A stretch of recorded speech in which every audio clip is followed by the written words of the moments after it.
Et donc, une petite illustration Julia que je vais réaliser grâce à GLMaquis et le module Geometry Basics. Et dans ce module, je vais utiliser les fonctions rect et vec2f.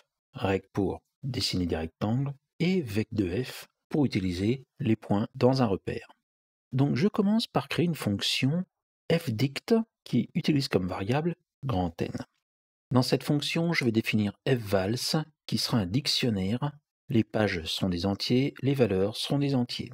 En page 0, on a la valeur 0. En page 1, on a la valeur 1, qui n'est autre que f de 1. Je rappelle que f de 1, c'est f de 3 fois 0 plus 1, autrement dit 3f de 0 plus 1, 3 fois 0 plus 1, 1. Idem pour f de vals 2, qui vaut f de vals 1. Et pour k allant de 3 à grand N, je demande à Julia de réaliser les calculs que j'ai faits dans l'exercice. Si k est un multiple de 3, f vals de k est égal à 3 fois f vals de k divisé par 3. J'utilise f de 3n est égal à 3f de n. Autrement, si k congrue à 1 modulo 3, c'est donc de la forme 3n plus 1, eh bien, f vals de k est égal à 3 fois f vals de k divisé par 3 plus 1. Et dans le dernier cas, c'est-à-dire k congrue à 2 modulo 3, f vals de k vaut f vals de k-1. Je demande à la fonction de me retourner f vals et je commence à traiter le problème. Dans un premier temps, je vais fixer grand N de la fonction f vals à 99 pour obtenir les 100 premières valeurs. Parce que je vais voir 0, 1, 2, 3, etc. 99. Et f vals, la variable, va valoir f dict de n. Autrement dit, je vais créer le dictionnaire avec les indices allant de 0 à 99 et les valeurs allant de f de 0 à f de 99. Mais comme vous le voyez, le problème c'est qu'avec les dictionnaires de Julia, eh bien, les indices ne sont pas classés dans l'ordre. Donc, pour ranger dans l'ordre, ce que je vais faire, je vais créer une liste d'entiers de 0 à 99 en utilisant la fonction collect 0n, autrement dit 0, 99. Et une variable fvalues qui va être une liste composée des valeurs f de n pour n allant de 0 à 99.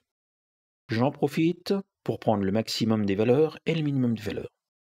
Je vais m'en servir pour créer une variable norme f qui vaut v moins min de f, le tout divisé par max de f moins min de f. Si on regarde cette formule, c'est un pourcentage. Si v vaut le minimum, ça fait 0, et si v vaut le maximum, la valeur vaut 1. Donc je vais me balader entre 0 et 1, autrement dit, entre 0 et 100%. Cette variable norme f, je m'en sers tout de suite, comme je le vois ici, pour x pris dans norme f, eh bien je crée une couleur RGBF. Ce f, c'est la précision de la couleur, disons la variété des couleurs que je vais pouvoir trouver. Donc c'est du RGB. En rouge, j'ai 0,4 plus 0,5 facteur de 1 moins x. Donc ça signifie que je vais me balader entre 0,4 et 0,9. 0,4 si x vaut 1 et 0,9 si x vaut 0. La deuxième couleur, le vert, c'est 0 dans tous les cas, et le bleu a la même valeur que le rouge. 0,4 plus 0,5 facteur de 1 moins x. Donc je vais obtenir un ensemble de magenta qui va de 1,01 à 0,4004. Il ne me reste plus qu'à créer la figure, une figure de dimension 800 x 600 pixels. Je définis le repère en supprimant tous les renseignements, c'est-à-dire que je ne vais pas voir l'axe abscisse, l'axe ordonné, la grille, tout ça disparaît et avec Hide Decorations, point d'exclamation AX, je vais retirer tout ce qui peut être de la décoration, en particulier ici les valeurs des points sur l'axe abscisse et l'axe ordonné. Bon, il ne me reste plus qu'à créer ce que je voulais au départ, c'est-à-dire un tableau. Un tableau comme vous le voyez avec 10 colonnes et le nombre de lignes va être calculé en fonction du nombre de colonnes que je donne plus haut. CEIL ici, je vous rappelle que c'est la partie entière supérieure. Les cellules du tableau ont comme largeur 1 et comme hauteur 1. Mais moi, ce qui m'intéresse, c'est de pouvoir rendre cette figure interactive. Pour ça, j'utilise les observables. Je vous rappelle que c'est un ensemble d'instructions qui va me permettre, en fonction des valeurs qu'il y a dans observable, de pouvoir faire évoluer la figure. Donc, j'ai créé un observable qui contient le nombre 13. Je crée une liste de rectangles, une liste de textes, et pour i et n dans nvals, i ici c'est l'indice, donc ça va de 1 à 100, et n c'est le numéro de la page dans le dictionnaire, donc ça va de 0 à 99.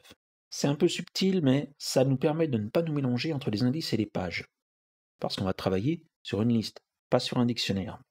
Donc, pour IN, eh bien, je vais m'amuser à placer les cases du tableau en fonction des variables row et col, ligne et colonne. Et ça, je vais le placer grâce à x et y qui me donnent les coordonnées du coin inférieur gauche des différentes cellules. Et chacune des cellules est coloriée grâce à colors i, cette liste de couleurs que j'avais définie auparavant. Donc, je place le rectangle avec la fonction vec de f, je définis la longueur et la largeur de la cellule, et je trace cette cellule à l'aide de la fonction poly, point d'exclamation. Une fois que j'ai placé les rectangles, je vais placer les textes qui vont à l'intérieur, avec, vous voyez, les mêmes instructions, sauf que la dernière ligne, à la place d'avoir poly, j'ai texte. Pas grand chose à dire sur ce texte. Horizontalement, il se trouve à gauche, verticalement au centre. Sa police a pour taille 12 et sa couleur est blanche. Alors si j'ai créé un observable, c'est pour l'utiliser dans Slider. Un curseur que je place en dessous du tableau, fig de 1. La plus petite valeur du slider sera le minimum de f-values et la plus grande le maximum de f-values. Au départ, le curseur est placé en 13 et sa largeur est de 600 pixels. Pour l'instant, on ne voit rien apparaître parce que je n'ai pas fait évoluer les positions du slider. Mais ça, on va voir comment résoudre le problème un petit peu plus tard. Alors, highlight rect, c'est tout simplement les nouveaux rectangles que je vais créer en faisant évoluer le curseur. Et je le trace grâce à la fonction poly. La couleur, c'est transparent. Ce qui est intéressant ici, c'est stroke color, c'est-à-dire la couleur du contour qui va être jaune et la largeur du contour qui va être 2 pixels. Donc voilà, je mets en action l'observable avec on target val, do val. Val, c'est ce qui est en dessous de l'ensemble des instructions. Bon, il y a tous les paramètres, mais ce qui est intéressant ici, ça va être la dernière ligne, push, point d'exclamation. Donc je vais remplir la liste highlighted avec les rectangles qui se positionnent en XY, avec bien entendu la même largeur et la même hauteur que le rectangle magenta.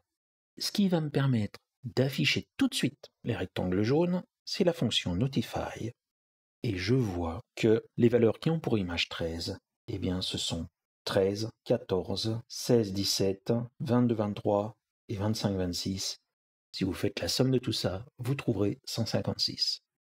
Mais si j'ai fait ce slider, c'est pas pour rien, donc je vais faire évoluer les valeurs. Et vous voyez que, en fonction de la position du curseur, eh bien je vois apparaître les valeurs de M qui ont pour image 0, qui ont pour image 1, 3, 4, etc., jusqu'à 90, 91, 93 et 94. Voilà, un peu technique, mais cette histoire d'utilisation des observables, moi je trouve ça génial.